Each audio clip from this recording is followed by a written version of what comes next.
బావని వాళ్ళని పొట్టలు తీ, వాళ్ళని పొట్టలు తీ, వీడియో తీసి వాళ్ళని పొట్టలు తీ.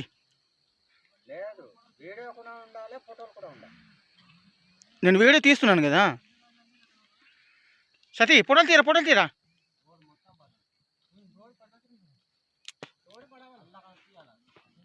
కాదు నేను తీస్తున్నానులే కానీ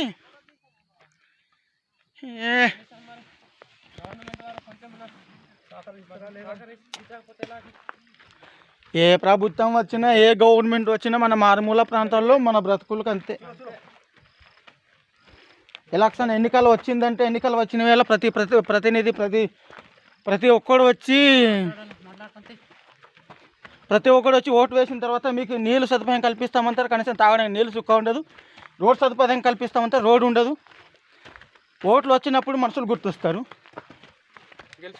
గెలుచుకున్న తర్వాత మనిషి అన్నాడు గుర్తుకురాడు, ఎవడు గుర్తుకురాడు. మా బ్రతుకులంతా ఇంతే. మారుమూల గ్రామమైన కుంబుల్లాకి ఏ నాయకుడు పట్టింపు ఇక్కడ మాట్లాడండి. ఒక్కోసారి మాట్లాడాలి,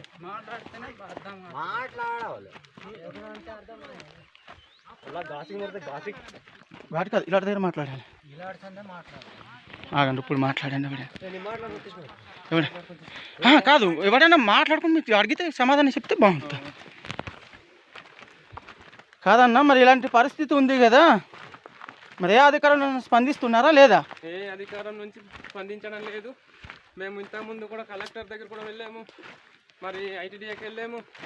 అలాంటప్పుడు కూడా మాకు పై అధికారులు ఎవరు కూడా స్పందించడం లేదు.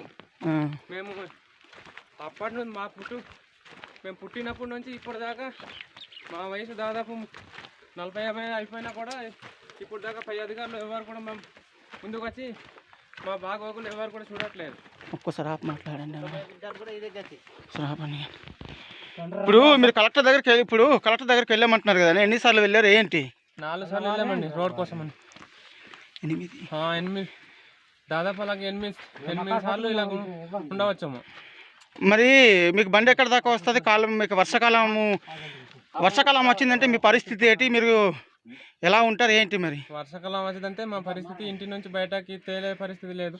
ఇప్పుడు రెండు కాలువలు దాటి మా దగ్గరకు వెళ్ళాలన్నా 2 కాలువలు దాటాలి.